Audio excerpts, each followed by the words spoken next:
el Palacio de los Duques de Osuna, en la Quinta del Capricho, una joya dieciochesca milagrosamente escapada de las garras de la especulación inmobiliaria, poco conserva hoy de su decoración original. Arruinados sus últimos propietarios, tanto los Osuna como los Bauer, en el siglo XX fue sucesivamente cuartel, set de rodaje y escenario de eventos, antes de sumirse en un profundo abandono, solo atajado en el último cuarto de siglo al ser adquirido en 1974 por el Ayuntamiento de Madrid, y creado en él, 11 años después, la Escuela Taller de la Alameda de Osuna para la recuperación del conjunto histórico. Entre sus estancias mejor conservadas destaca sin embargo el comedor de gala, antiguo salón de baile, cuya remodelación encargó el 11º duque de Osuna, Pedro Tellez Girón, al arquitecto Martín López Aguado hacia 1840. Ubicado en el piso bajo y orientado al mediodía, con salida directa al jardín privado, es un espacio alargado de casi 70 metros cuadrados, presidido en uno de sus testeros por una pequeña tribuna para los músicos. Así y todo, el elemento más singular de esta estancia de estilo pompeyano se encuentra inserto en la solera original de piedra, la llamada Batalla de Isos, una gran pieza compuesta originalmente por 231 azulejos fabricados en Nápoles hace casi 200 años, en que se reproduce un famoso mosaico romano. Para conocer la larga historia de este pavimento, rica en resonancias culturales, hay que realizar un gran salto en el tiempo y en el espacio, hasta la Pompeya del año 79 de nuestra era, el momento en el que Monte Vesubio entra en erupción, arrasando campos y sepultando bajo la lava y la ceniza florecientes ciudades como Pompeya, Herculano o Estavia. Muchas tragedias han ocurrido en este mundo, pero pocas han procurado tanto goce, sentenció Goethe en 1787 en su obra Viaje a Italia. En efecto, aunque las primeras campañas arqueológicas no comenzaron en aquellos territorios hasta 1744, financiadas por Carlo di Borbone, luego rey de España bajo el nombre de Carlos III, desde bien temprano, las ciudades petrificadas por el volcán proveyeron de obras de arte a las principales colecciones y palacios de Europa, y de inspiración y modelos a las corrientes artísticas. El interés por los hallazgos de la antigüedad clásica, apoyado y difundido posteriormente por personajes tan influyentes como el cónsul inglés Lord Hamilton o las reinas consortes María Carolina de Austria y Carolina Bonaparte, o el propio Goethe, no sería el único reclamo turístico del Golfo de Nápoles en la primera mitad del siglo XIX. Sus bellezas naturales, junto con los fenómenos volcánicos y el pintoresquismo de sus habitantes y costumbres, iban abriendo un hueco a la vieja Parténope en la literatura de viajes, como nueva etapa del Gran Tour. El volcán, situado en un territorio tan densamente poblado como el fértil agro de la Campania, cerca de la populosa Nápoles, no había perdido en la Edad Moderna un ápice de su pasado protagonismo, llegando a registrar hasta 14 erupciones de cierta importancia entre los siglos XVII y XVIII. Pocas son las vistas de la urbe en cuyo fondo no se adivine la silueta del soberbio gigante, más tirano que protector, en palabras del duque de Rivas. Nuestro autor romántico, ministro plenipotenciario en el reino de las dos Sicilias, describía así en 1844 una nueva y fatigosa moda, a la que él mismo sucumbió en la madrugada del 31 de julio de ese año. La subida al Vesubio, a pie o en silla de manos, a falta de menos de 40 años para la construcción del célebre funicular. Los que no se fían tanto de sus fuerzas ni de sus pulmones se hacen preceder por un guía que lleva dos largas correas cruzadas sobre el pecho, se agarran fuertemente de ellas y caminan como colgados en la mayor ansiedad, faltándoles muchas veces el terreno en que afirmar los pies, y despechados de haber encadenado su albedrío y entregado su suerte a aquel hombre rudo y desconocido, que más ágil y fuerte que ellos, se complace acaso en llevar a sus víctimas por lo más difícil y peligroso.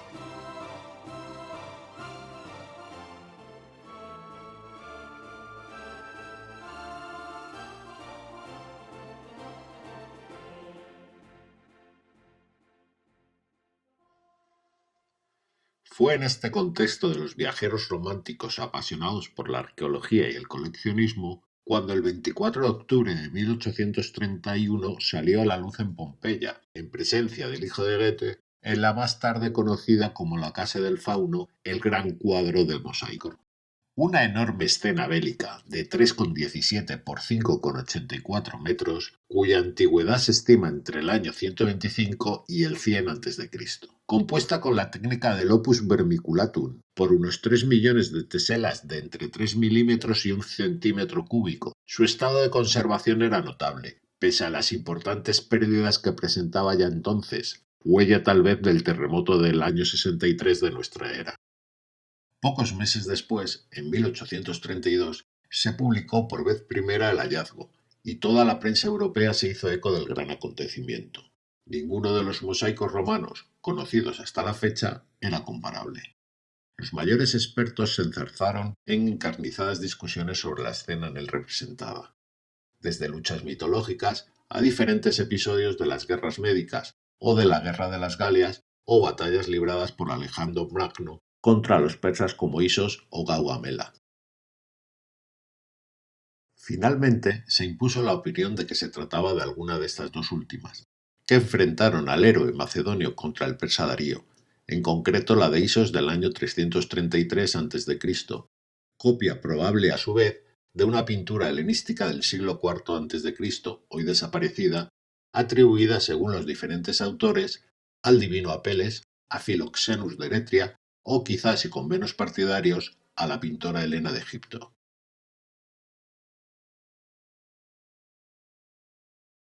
La polémica fue tal que incluso Alejandro Dumas la recoge con todo lujo de pormenores y cierto pozo de ironía en Le Corricolo,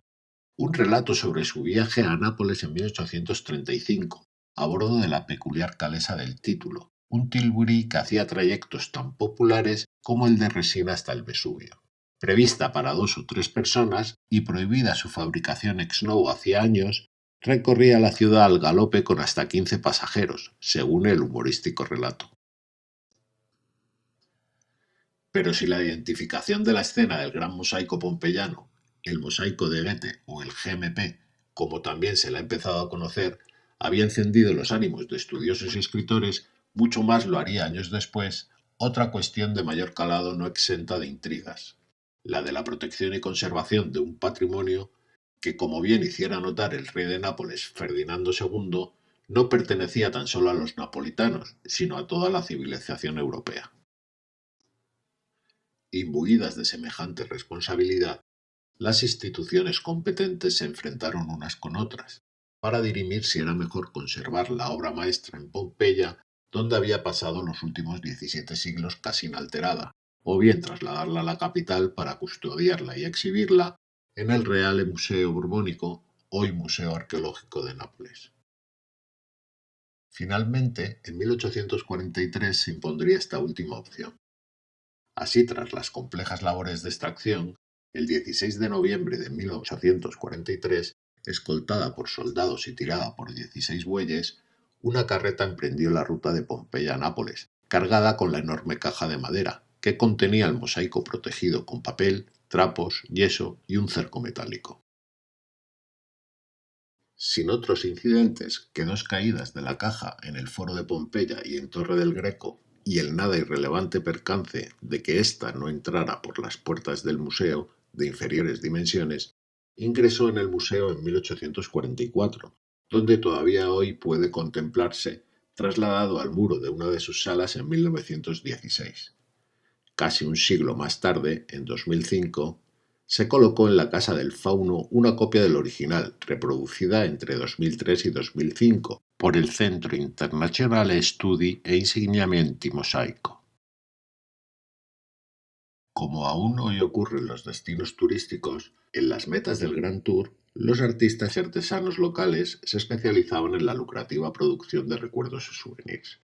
Objetos fetiche creados para perpetuar en la memoria del viajero la experiencia vivida, sucedáneos de las auténticas antigüedades, pero también, ¿por qué no?, alardes del espíritu culto y cosmopolita de sus propietarios. La variedad de estos artículos abarcaba todas las técnicas y géneros artísticos, tipologías y tamaños, vistas urbanas o de paisajes, como las que produjo en Nápoles la afamada Escuela de Posillipo, pero sobre todo un sinfín de objetos conmemorativos, tales como imitaciones o perfectas reproducciones de piezas arqueológicas a diferentes escalas. Ánforas e hidrias de figuras rojas, réplicas de piezas de bronce o cerámica, conjuntos de joyería para regalar, platos y jarrones con vistas de ciudades, vajillas y juegos de café a la etrusca o a la egipcia, y todo tipo de útiles de uso cotidiano. Aunque la manufactura inglesa de Josiah Wedgwood elaboraba con éxito estas copias del antiguo en Inglaterra a partir de las piezas enviadas por Lord Hamilton, como es lógico, fueron los talleres locales del sur de Italia los principales beneficiarios de esta industria, para la cual el gran cuadro de mosaico sería un motivo sumamente popular. La capital del reino borbónico brillaba desde hacía siglos por la calidad y el gusto cosmopolita de sus manufacturas, atraídos los mejores artistas por las reales fábricas, por la política edilicia de reyes y nobles y por el intenso comercio de su puerto franco. Entre las llamadas artes decorativas, descollaba desde antiguo por su nivel técnico y artístico la cerámica, antes incluso de la fundación de la Real Fábrica de Porcelanas de Capodimonte en 1743. Aplicada por doquier en vajillas y objetos decorativos, uno de sus usos más genuinos fue el alicatado de suelos, paramentos y cubiertas, especialmente en espacios exteriores, tales como claustros, relojes de torre, fuentes o cúpulas.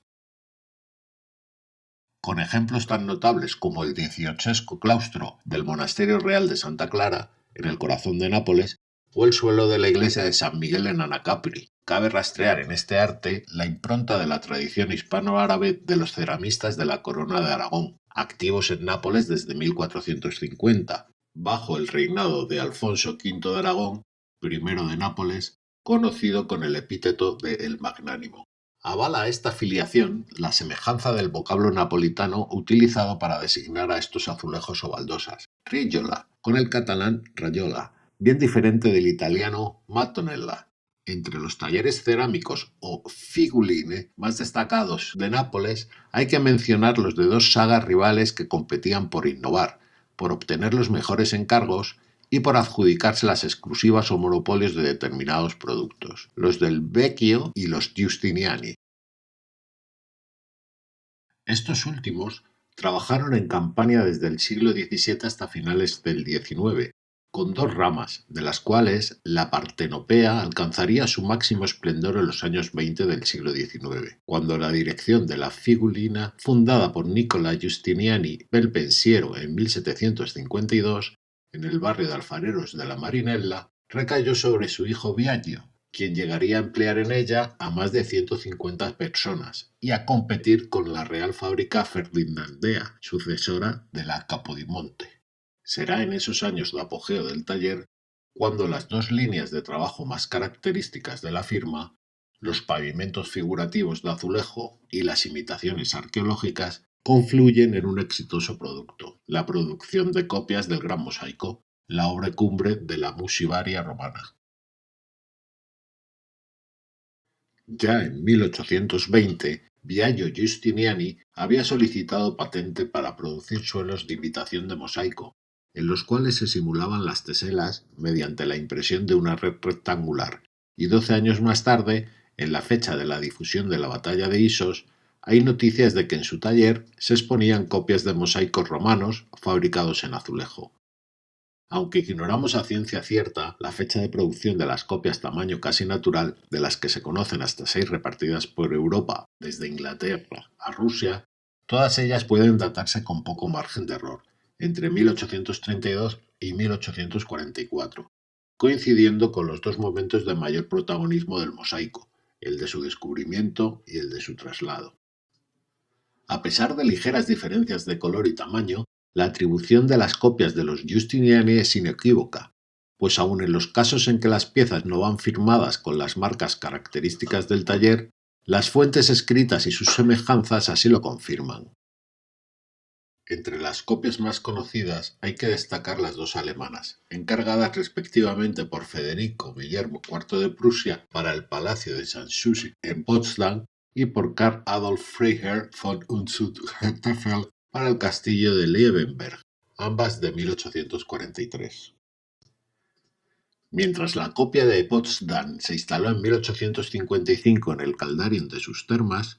donde aún se conserva, la de Liebenberg sufrió varios traslados dentro del recinto del castillo, hoy convertido en hotel, para concluir en un muro en 2002 tras una minuciosa restauración.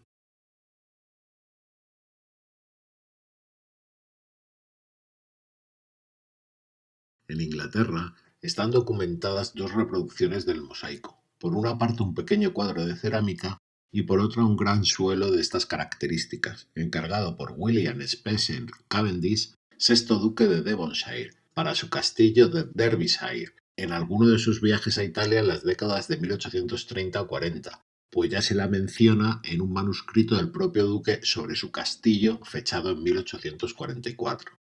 Como no podía ser de otra manera, en Italia existen bastantes copias de diferente tamaño del famoso mosaico, desde un gran azulejo conservado en el Museo Arqueológico a la de la fuente de Villa Vitali en Fermo, o la más importante y análoga a las que venimos comentando, la del Castello di Agli en Turín, encargada por la reina de Cerdeña María Cristina de Borbón-Nápoles.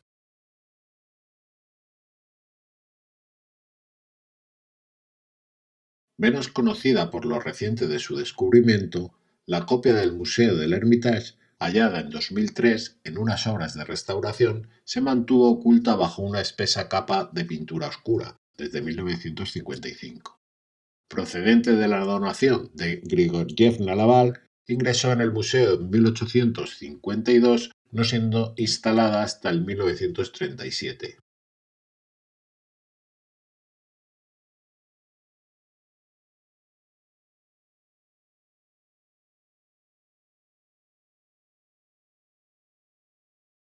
Pero sin lugar a dudas, la gran desconocida de esta familia de copias no es otra que la del Palacio de los Duques de Osuna en Barajas, a la que no falta el detalle de una estatuilla de un fauno en piedra, cobijado en un nicho de la escalera, de la misma forma que el mosaico original se relacionaba con el fauno de bronce epónimo de la casa pompeyana. A esta copia se alude ya inequívocamente en 1845, en el Diccionario Geográfico de Pascual Madoz. Pero es sin embargo en una carta al director de la revista El Campo donde conocemos la inscripción, hoy perdida, que acreditaba la autoría: Fabbricato in Napoli da Biagio Giustiniani e Figlio. Suponiendo que efectivamente se realizara en vida de Biagio Giustiniani y que no fuera esto una marca o fórmula utilizada por sus descendientes, podría datarse su fabricación con bastante precisión, entre 1832 y 1838, año de la muerte del maestro Rigolaro. A día de hoy, no se conocen datos suficientes para atribuir el encargo del suelo de la Alameda a uno u otro miembro de la familia Osuna, bien directamente o bien a través de alguno de sus agentes en Italia. Sin embargo, queda fuera de duda el poderío de la casa ducal y su pertenencia a una élite culta, cosmopolita, viajada y ávida de novedades, émula de los más poderosos monarcas de la época. Descartada la novena duquesa, fallecida en 1834, apenas 2 años después de la difusión del descubrimiento, a la avanzada edad de 81 años, todo apuntaría a su nieto el 11º duque.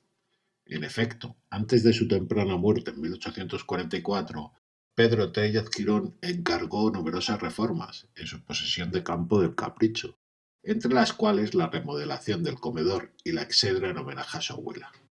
Hay constancia de un viaje del duque en 1836, con destino a sus posesiones en Bélgica y Cerdeña, pero no le faltarían otras muchas ocasiones de conocer el mosaico pompeyano y las copias de los Giustiniani, dado su tren de vida y su amplio y selecto círculo de amistades. No hay que descartar tampoco a su tío el príncipe de Anglona, gran coleccionista y segundo director del Museo del Prado, quien viajaba a Italia con frecuencia, o a artistas y anticuarios del entorno familiar, como Carderera, Basilio Castellanos de Losada, Martín López Aguado, etc. En la actualidad, el Ayuntamiento de Madrid trabaja con el Instituto del Patrimonio Cultural Español en la restauración, estudio y difusión de este elitista souvenir, planteándose problemas de difusión y conservación comunes a los de las restantes instituciones que custodian otras copias, y que, salvando todas las diferencias, son en esencia los mismos o muy similares a los que suscitó hace casi 2 siglos la pieza original. En resumen, puede decirse que la batalla del comedor de El Capriccio reivindica el virtuosismo y el olfato comercial de los ceramistas del sur de Italia en el siglo XIX. Habla del poder económico y los modos de vida de nuestra aristocracia, pero sobre todo es testimonio de un hito en la historia de la arqueología y en la teoría y praxis de la conservación y protección del patrimonio.